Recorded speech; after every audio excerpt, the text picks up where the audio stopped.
बिस्मिल्लाहिर्रहमानिर्रहीम। अल्लाह के नाम से शुरू जो बड़ा मेहरबान और नहायत रहम वाला। अस्सलाम वालेकुम, मैं हूं मोहम्मद उस्मान अली भट्ट और आज हम बात करेंगे डायरीज़ अर्तुगरुल सीरीज़ से मुतालिक। जब से ये सीरीज़ आई है तो इस पर देवबंद मकात फ़िक्र और अहले हदीस मकात फ़िक्र की जानिब से काफ़ी ज़्यादा तनकीद देखने को मिल रही है। कोई ये कह रहा है कि इसको देखना नाजायज़ है और कोई इसके हराम होने के फतवे दे रहा है, और कोई ये कह रहा है कि इस ड्रामा और इस चैनल को देखने से बेहतर है कि बंदा कोई सेक्स फास्ट मूवी देख लें। अब ये देख लें ये किस तरह के फतवाजात आ रहे हैं। आज इंशाल्लाह हम डिटेल से इस पर गुफ्तगू करेंगे। अपने मौजू की तरफ बढ़ने से पहले मैं कुछ बातें ज़िम्मन बयान करना चाहता हूँ ताकि जो मेरी वीडियो देखने वाले तमाम दोस्त अहबाब हैं वो इसे आगाही हासिल कर सकें, और ये ख़ास तौर पर उन उलमा कराम के लिए भी बयान है जो कि इस तरह के फतवा दे रहे हैं।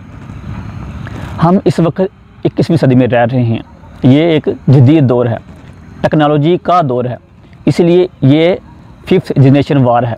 इसमें हथियारों से जंग नहीं लड़ी जाती और ना ही जीती जाती है, बल्कि अवाम को अपना ग़ुलाम बनाकर दिमागी तौर पर फिर ही ये जंग लड़ी जाती है।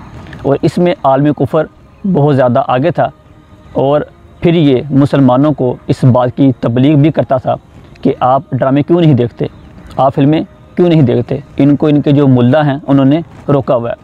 अब जबकि 5th जनरेशन वार में तुर्की तैयब उर्दगान की वजह से इसमें सरफ़रिस्त आ गया है, तो फिर अब ये जो आलमी कुफर के जो टाउट हैं, जो उलमा सू हैं, वो उनकी किस तरह ये देखें बात मार रहे हैं। इसलिए हमें सोचना होगा कि असल में है क्या। जिन लोगों ने ये कहा कि इससे बेहतर है कि आप कोई नंगी फैशन मूवी देख लें, तो ये भी अपने जो अकाबरीन हैं उनकी याद ताज़ा कर रहे हैं कि उसको हज़ारों नहीं लाखों अफराद देखते हैं।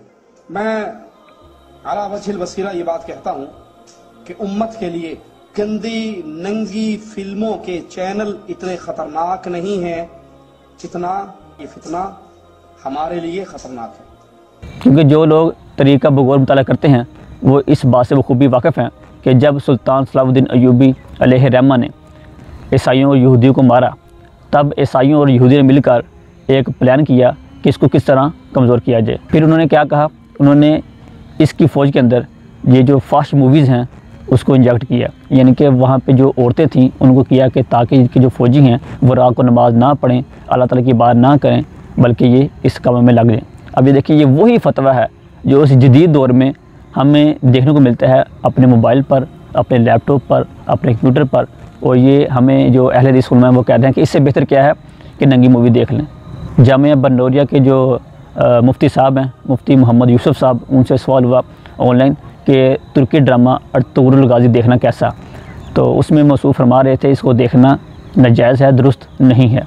उसके साथ एक और फतवा भी ऐड किया गया था जिसमें ये बात कही गई थी कि ड्रामा कोई भी हो उसे देखना जायज़ नहीं है। ये जो मुफ्ती यूसुफ साहब ने एक फ़तवा दिया जिसमें वो फरमा रहे थे किसी भी नाजायज़ मकसद को हासिल करने के लिए नाजायज़ तरीक़ा अपनाना दुरुस्त नहीं है। तो मुफ्ती साहब, आपसे मेरा सवाल है कि लाउड स्पीकर पर नमाज़ पढ़ना, अज़ान देना और इसके अलावा प्रिंटिंग प्रेस, हम सब वाकिफ़ हैं कि आप जैसे उलमा कराम ने उस पर फतवा दिए, और आज देख रहे हैं हमारी क्या सूरत-ए-हाल हो चुकी है। मुसलमान पस्ती की तरफ जा चुके हैं, और अब सोशल मीडिया जिसको पहले आप ही कह रहे थे कि नाजायज़ है, हराम है, और अब जो आपके तमाम फतवाजात हैं वो ऑनलाइन वेबसाइट के ज़रिए, लैपटॉप से, मोबाइल से आ रहे हैं। तो एक बहुत ही अहम मसला है जिसको आप बखूबी जानते होंगे, आप माशाअल्लाह आलिम दीन हैं, कि देखा जाता है किसी चीज़ का फ़ायदा कितना है और नुकसान कितना है। अगर आप अपने मोबाइल को, लैपटॉप को, वेबसाइट को इस मकसद के लिए इस्तेमाल कर रहे हैं कि इससे आप फतवाजात देंगे और उलमा की सोहबत में अवाम बैठेगी और उनको फ़ायदा होगा, तो अब ये बताएं क्या हमें अर्तुगरुल ड्रामा देखना जायज़ नहीं है? इंशाल्लाह हम आगे जाके इस पर मज़ीद गुफ्तगू करते हैं। और दूसरा सवाल ये है कि हुकूमत ने ऐलान किया कोरोना वायरस लॉकडाउन की वजह से जो तमाम मसाजिद हैं वो बंद रहेंगी, मगर मुफ्ती आज़म पाकिस्तान मुफ्ती मुनीबुर रहमान साहब ने हुकूमत से मामलात एडजस्ट करते हुए अपने कुछ जो मौक़िफ़ थे उनको मनवा लिया, यानी कि सफ़ में एक बंदे के दरमियान 3 फुट का फासला होगा, और जबकि जो मुकम्मल सफ़ है यानी कि पीछे वाली उसमें 6 फुट का जो फासला है वो रखा जाएगा। अब ये बताएं आपके फताव के नज़दीक ये भी नाजायज़ और हराम होगा, क्योंकि आपके अंदर जो सख्ती है वो बहुत ज़्यादा पाई जा रही है, मगर मेरे नज़दीक ये बिल्कुल ठीक है। क्यों मसाजिद बंद होने से बेहतर है कि जो नमाज है वो होती रहे और जो मुसलमान है उनका जो लगाव है वो मसाजिद की तरफ रहे। नीज़ दूसरे एक बात ये थी कि आपने अपने फतवा में लिखा कि खिलाफत उस्मानिया के तारीख़ी दौर की रुदात तारीख़ी किताबों के मुताले और इससे मुतल्लिक़ लिटरेचर से हो सकती है। तो अपनी जवाब की तरफ बढ़ने से पहले एक और बात आपको मैं बता दूँ कि ये जो उलमा सूफ़ फतवाजात दे रहे हैं डायरीज़ अर्तुगरुल के बारे, उन्होंने आज तक जितने पहले ड्रामा चल रहे हैं, रमज़ान ट्रांसमिशन चल रही हैं या जो दूसरे ड्रामा चल रहे हैं, फिल्में चल रही हैं, उन पर फतवा क्यों नहीं दिया। तो इससे में बखूबी वाज़ह हो रहा है कि ये गल विच हो रहे और ये वो नैरेटिव है जो कि आलम कुफर की जानब से हमें दिया जा रहा है। और अब आपसे गुजारिश है कि अगर आप सोशल मीडिया इस्तेमाल करते हैं तो आपको इस बात का बखूबी अंदाज़ा होगा कि हमारे जो अक्सर तालिब इल्म हैं, चाहे उनका ताल्लुक़ यूनिवर्सिटी से हो, कॉलेज से हो, स्कूल से हो या मदारस से हो, वो किताबों को पढ़ना तो बड़ी दूर की बात है, ख़रीदना भी पसंद नहीं करते। उनका जो ज़्यादातर वक्त है वो सोशल मीडिया पर गुजरता है, स्क्रॉलिंग करते हुए फेसबुक पे, टिकटॉक पे, इंस्टाग्राम पे, ट्विटर पे, इस तरह के कामों पे।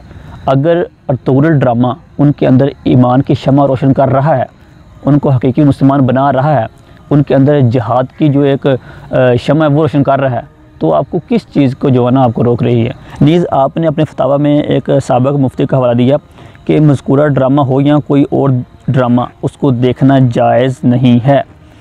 तो यानी कि फिर आपके नज़दीक ड्रामा जायज़ नहीं है, मगर जिस तरह अहले हदीस मौलवी ने फतवा दिया कि नंगी मूवी है, फाश मूवी देखना जायज़ है, फिर आपके नज़दीक वो जायज़ है। सिर्फ सवाल मेरा ये है कि इसके ख़िलाफ़ ही इतना बड़ा प्रोपेगेंडा क्यों, किसी और ड्रामा के बारे में क्यों नहीं। और यहाँ पर मेरा एक और सवाल ये है कि अगर आपने ड्रामा देखा ही नहीं है तो फिर फतवा किस बात का। मुफ्ती के लिए ज़रूरी है कि वो तमाम जो हालात वाक़यात है, जो अपने इर्द गिर्द होने वाले मामलात हैं, उन पर गहरी नज़र रखे फिर फतवा दे। इसमें बाकी ड्रामों की तरह फहाश जो कंटेंट है वो मौजूद नहीं है, बल्कि इसमें तो नात रसूल मकबूल पढ़ी जा रही है, इश्क़ रसूल दिया जा रहा है, हम तो नात दोनों पढ़ी जा रही हैं।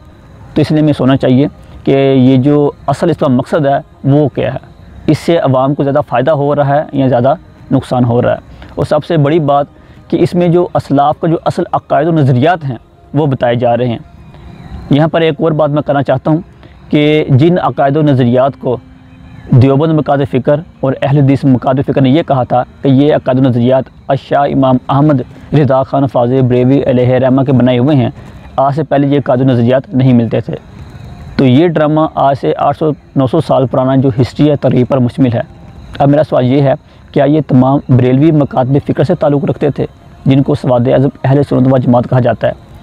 असल मसला ये है आपको कि ये ड्रामा ना देखा जाए, क्योंकि ये हकीकी जो इस्लाम है वो बता रहा है। इसे जो उलमा सू हैं और जो इनके बनाए हुए नाम नहाद जिनको अंग्रेज़ों की पैदावार जो फ़िरके हैं उनका जो प्रोपेगेंडा है वो सारा ख़त्म हो रहा है। और एंड पर मैं चंद बातें बताना मुनासिब समझता हूँ इस ड्रामे के हवाले से कि बेशुमार मेरे ऐसे दोस्त हैं जो कि दीन से दूर थे, नाम नहाद मुसलमान थे, नमाज के साथ उनका कोई ताल्लुक़ नहीं था, कुरान के साथ उनका कोई ताल्लुक़ नहीं था। अब ये ड्रामा देख के वो इस्लाम की तरफ लौट कर आ रहे हैं, उनकी दाढ़ियाँ आ गई हैं, वो 5 घंटा नमाज़ पढ़ते हैं, कुरान पाक की तिलावत करते हैं। सिर्फ यहाँ तक नहीं बल्कि पूरी दुनिया में इस ड्रामे की वजह से जो गैर मुस्लिम हैं वो इस्लाम कबूल कर रहे हैं, इस्लाम में दाखिल हो रहे हैं। अपनी वीडियो के आखिर में मैं एक पैगाम देना चाहता हूँ। मैं सल्यूट अर्ज़ करता हूँ तैयब उर्दुगान को, उसकी हुकूमत को और तुर्की की आवाम को, जिन्होंने इस तरह का हमें नैरेटिव दिया आलम कुफर के ख़िलाफ़, जिससे जो उम्मत मुस्लिम है वो फिर एक बार मजबूत हो रही है, गैर मुस्लिम गोशा इस्लाम हो रहे हैं और जो सोई हुई आवाम है वो दोबारा बेदार हो रही है। इसलिए मेरी वीडियो देखने वाले तमाम दोस्त अब आपसे गुजारिश है कि वो इस ड्रामे को लाजमी देखें, हमारी वीडियो को शेयर करें ताकि जो उलमा सू है उनका ताक़ब भी हो सके और जो अवामुन्नास है उस तक हकीकत पहुँच सके। अब तक इतना ही, इंशाअल्लाह अगली वीडियो में अगले उन्वान के साथ फिर हाज़िर होंगे। तब तक मोहम्मद उस्मानी बड़ को दीजिए इजाज़त। अल्लाह निगहबान।